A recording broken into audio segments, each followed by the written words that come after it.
राधे राधे भक्तों, आज की इस वीडियो में हम सुनने वाले हैं गुरुवार की व्रत कथा। गुरुवार का व्रत बड़ा ही फलदायी माना जाता है।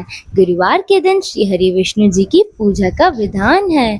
कई लोग बृहस्पति देव और केले के पेड़ की भी पूजा करते हैं। बृहस्पति देव को बुद्धि का कारक माना जाता है। केले के पेड़ को हिंदू धर्म अनुसार बेहद पवित्र माना जाता है। बृहस्पतिवार के दिन श्री हरि विष्णु की पूजा की जाती है।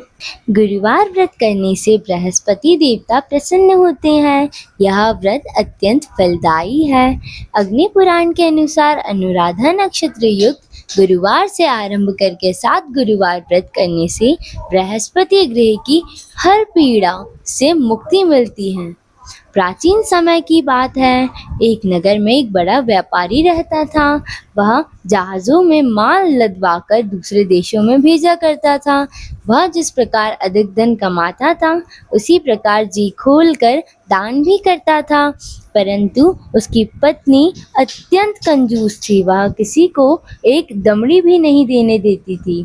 एक बार सेठ जब दूसरे देश व्यापार करने गया तो पीछे से बृहस्पति देव ने साधु वेश से उसकी पत्नी से भिक्षा मांगी। व्यापारी की पत्नी बृहस्पति देव से बोली, हे साधु महाराज, मैं इस दान और पुण्य से तंग आ गई हूँ। आप कोई ऐसा उपाय बताएं जिससे मेरा सारा धन नष्ट हो जाए और मैं आराम से रह सकूं। मैं यह धन लुटता हुआ नहीं देख सकती। बृहस्पति देव ने कहा, हे देवी, तुम बड़ी विचित्र हो। संतान और धन से कोई दुखी नहीं होता है। अगर अधिक धन है तो इसे शुभ कार्यों में लगाओ। कुंवारी कन्याओं का विवाह कराओ, विद्यालय और बाग बगीचों का निर्माण कराओ। ऐसे पुण्य कार्य करने से तुम्हारा लोक परलोक सार्थक हो जाएगा। परंतु साधु की इन बातों से व्यापारी की पत्नी को खुशी नहीं हुई। उसने कहा, मुझे ऐसे धन की आवश्यकता नहीं है जिसे मैं दान दूं। तब बृहस्पति देव बोले, यदि तुम्हारी ऐसी इच्छा है तो तुम एक उपाय करना।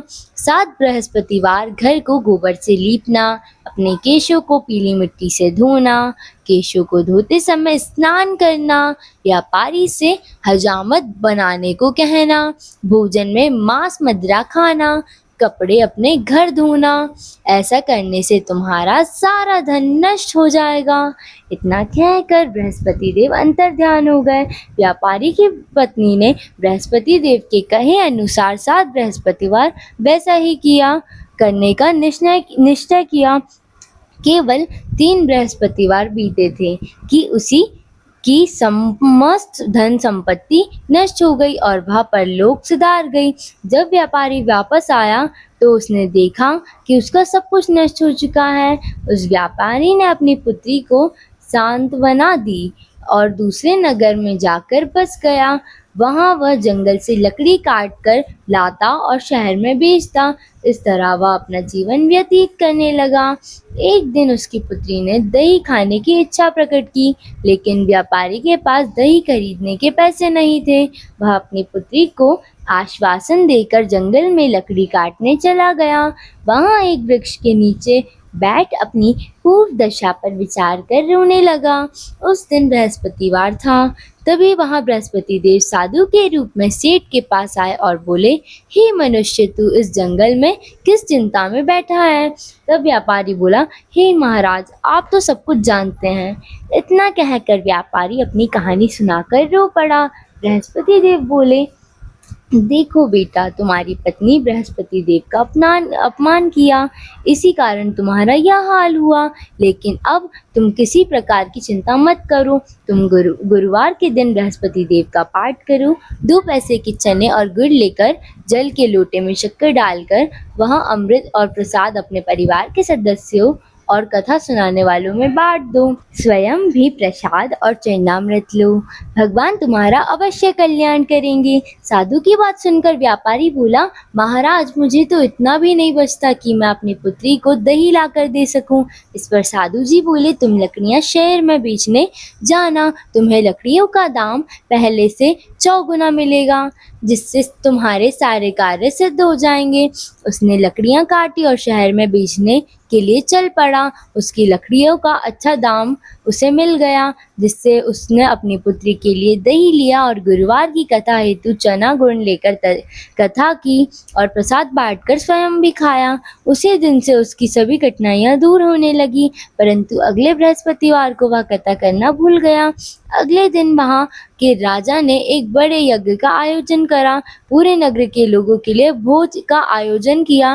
राजा की आज्ञा अनुसार पूरा नगर राजा के महल में भोजन करने गया, लेकिन व्यापारी व उसकी पुत्री तनिक विलंब से पहुंचे।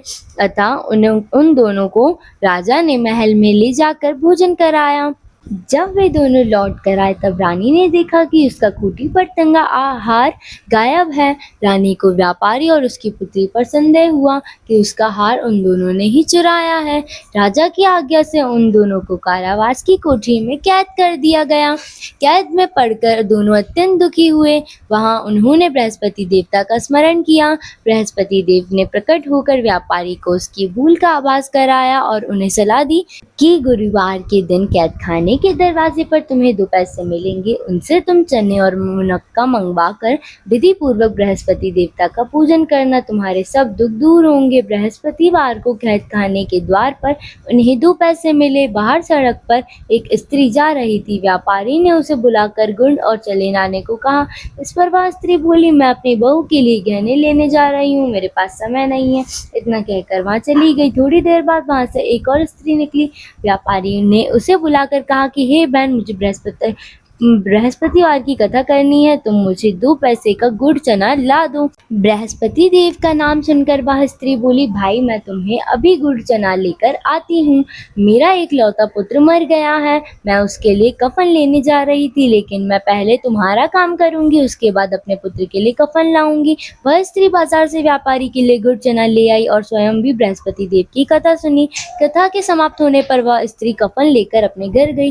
घर पर लोग उसके पुत्र की लाश को राम नाम सत्य है कहते हुए शमशान ले जाने की तैयारी कर रहे थे। स्त्री बोली, मुझे अपने लड़के का मुख देख लेने दो। अपने पुत्र का मुख देखकर उस स्त्री ने उसके मुंह में प्रसाद और चरणामृत डाला। प्रसाद और चरणामृत के प्रभाव से वह पुनः जीवित हो गया।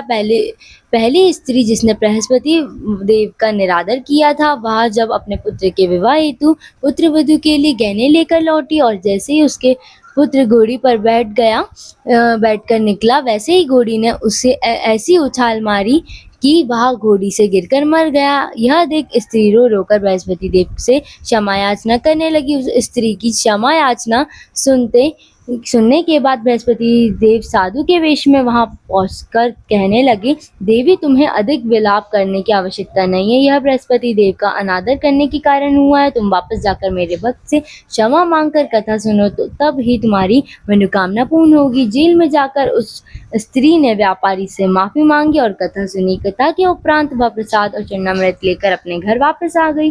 घर आकर उसने चरणामृत अपने मृत पुत्र के मुख में डाला। चरणामृत के प्रभाव से उसका पुत्र तो जीवित हो गया। उसी रात बृहस्पति देव राजा के सपने में आए और बोले, हे राजन, तूने जिस व्यापारी और उसकी पुत्री को जेल में कैद कर रखा है वह बिल्कुल निर्दोष है। तुम्हारी रानी का हार वही खूंटी पर टंगा है। दिन निकला तो राजा ने और रानी ने हार खूंटी पर लटका हुआ देखा। राजा ने उस व्यापारी और उसकी पुत्री से माफी मांगी और उन्हें रिहा कर दिया और उन्हें आधा राज्य देकर उसकी पुत्री का विवाह उच्च कुल में करवा कर दहेज में हीरे जवाहरात दिए। कथा संपूर्ण हुई। अगर कथा अच्छी लगी हो तो वीडियो को लाइक और चैनल को सब्सक्राइब जरूर करें और कमेंट बॉक्स में राधे राधे लिखना बिल्कुल ना भूलें। राधे राधे।